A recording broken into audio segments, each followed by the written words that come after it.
En el contexto de la Risk Management and Trading Conference, seguimos conversando con mujeres y hombres valiosos, mujeres y hombres que son finalmente los que le están dando ruta y destino a los mercados de riesgos, a los mercados de futuros, a los mercados de derivados. Hoy, Juan Icaza, socio director de JIF Capital.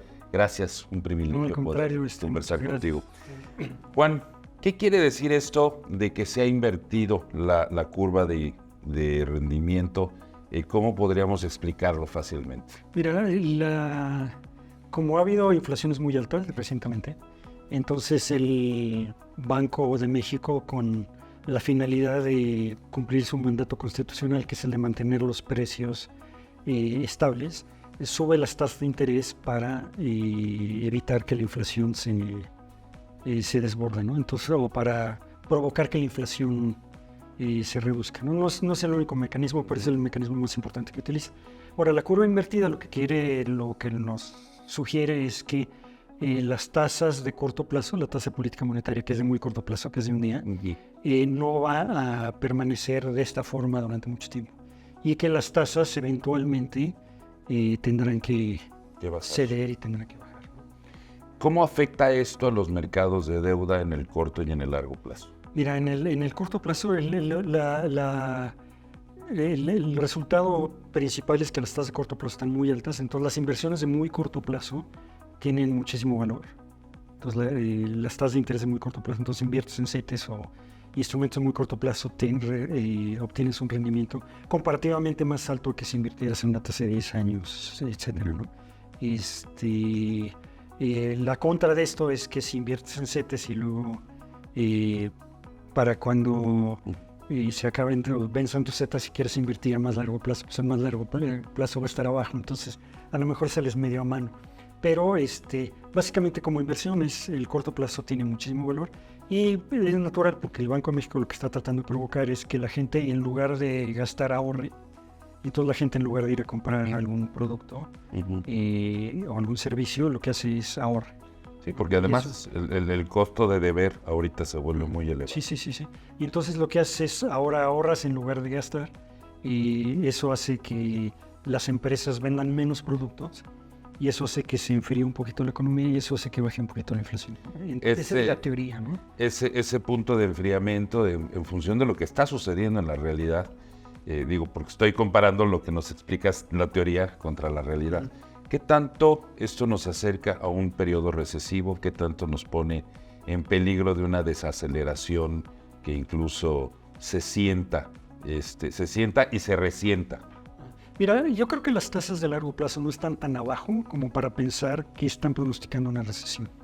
Esto es, si las tasas de mediano o largo plazo están a niveles relativamente parecidos a la historia o al promedio histórico, eso quiere decir que probablemente el Banco de México logre bajar la inflación sin provocar una recesión importante. El famoso soft landing, ¿no?, que es en Estados Unidos. Yo creo que ese es el caso ahorita, ¿no? O sea, las tasas de largo plazo, o los forwards de largo plazo, no están prediciendo así tasas del 3 o el 2%, ¿no?, que serían cuando hay una recesión profunda. Entonces, y a mí me cuesta trabajo pensar que las tasas están prediciendo una recesión importante. Ahora, el futuro es difícil de predecir, ¿no?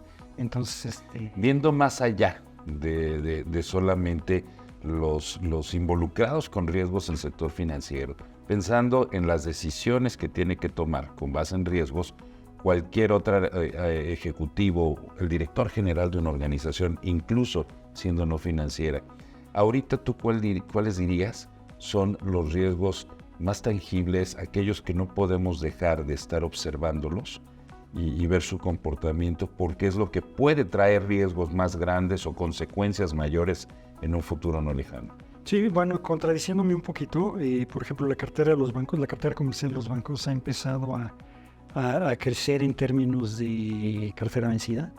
Eso quiere decir que la generalidad de los acreditados está sufriendo un poquito. Hay falta de liquidez. No solo falta de liquidez, sino que están empezando a dejar de vender un poco. Y entonces las utilidades están bajando un poquito. Pero es muy disparejo, ¿no? Por ejemplo, todas las empresas que están relacionadas con el nearshoring y están en auge. O sea, imagínate las bodegas en el norte, los transportistas, Aunque en ese muchos tipo de casos todavía es una promesa, todavía no Exacto, ha empezado pero a vivir lo que promete poder suceder. Tienes razón, pero trata de conseguir una bodega en Monterrey. Sí, Ese tipo de cosas son las que... Entonces, la economía se está como enfocando un poco más al sector externo y las empresas que están enfocadas nada más al sector interno pueden sufrir un poquito más de lo que las otras, ¿no? Juan, ¿tú qué nos podrías decir? Entiendo, no es el primer año en el que participas en el Risk Management and Trading Conference, ¿o sí? No. El año pasado estuve. ¿Cómo podrías tú describir la experiencia? Mira, yo estuve como expositor, no he ido a las conferencias, pero yo creo que es una experiencia muy enriquecedora como expositor. La razón es la que nos hace pensar en los temas y nos hace ahondar y a la hora que lo tratas de explicar, lo tienes que entender perfectamente. Entonces, es una experiencia muy enriquecedora.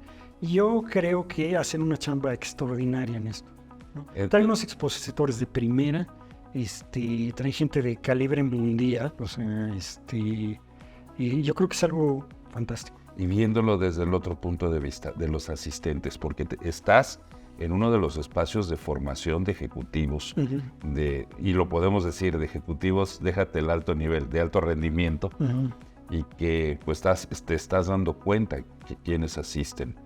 ¿Qué podrías decir? Mira, yo creo que por un lado tenemos la obligación, los que ya llevamos muchos años en esto, de alguna manera compartir tus experiencias, ¿no? Conocimiento. Y ayudar a la gente a que se fijen cosas que tú a lo mejor te tardaste en fijar porque nadie te dijo, cosas de ese estilo, ¿no? Y por otro lado, pues se nota que las nuevas generaciones vienen con un empuje brutal, ¿no? Y son gente muy interesante y muy interesada en los temas. Y con un entendimiento mucho más amplio, lo que a nuestras generaciones nos costó ir entendiendo por partes, porque además nos tocó ver cómo nacían muchas de las cosas que hoy las nuevas generaciones ya las ven como parte de un todo, ¿no? Exacto. El mercado, por ejemplo, cuando yo empezaba en el mercado, había muy pocas cosas, ¿no? Y se fueron desarrollando. En algunas contribuimos, en algunas no tanto. Pero ahora que el mercado está mucho más desarrollado y la gente tiene mucho más exposición a temas de mercado, pues la gente está mucho mejor preparada, ¿no? Y la otra es que el mercado se ha vuelto en un mercado muy, muy abierto. Y entonces el mercado americano, el mercado mexicano, el mercado europeo, pues están muy relacionados, ¿no? Entonces la gente se da cuenta de qué está pasando allá y qué relación tiene con lo que está pasando aquí, etcétera. Cosa que a nosotros no nos sucedió tanto. Oye, no podemos negar que la globalización para efecto del dinero es una realidad y que no tendrá vuelta atrás. Es una realidad. Es un mercado totalmente globalizado. Totalmente abierto, los flujos de capital son instantáneos. Y cada día más prontos desde la palma de la mano del usuario. Exacto, puedes mandar dinero a Estados Unidos y llega en ese segundo. Cosa que pues cuando éramos jóvenes no pasaba. No sucedía. No quiero decir las cosas que sucedían porque vas a darte cuenta de mierda, pero sí era mucho más complicado. Pero sabemos que eran cosas muy diferentes. ¿No? Juan, y ahora es mucho más fácil. Te agradezco muchísimo. Al contrario. Un gusto, un honor, un privilegio el poder conversar contigo y poder tener esta perspectiva de lo que está sucediendo y cómo tenemos que mantenernos, sobre todo, y tú ya lo dijiste, volteemos a ver lo que sucede en los bancos en cuanto a sus carteras de crédito. Ese es un buen indicador para saber qué tanto viene un foco rojo en la economía o podemos seguir manteniéndonos tranquilos en función de los planes y los proyectos en las organizaciones. Exacto. Te agradezco mucho. Al contrario, muchas gracias a ustedes. Muchas gracias por la oportunidad. Juan Icaza, socio director de JF Capital. Seguimos adelante con las conversaciones en el Risk Management and Trading Conference 2023.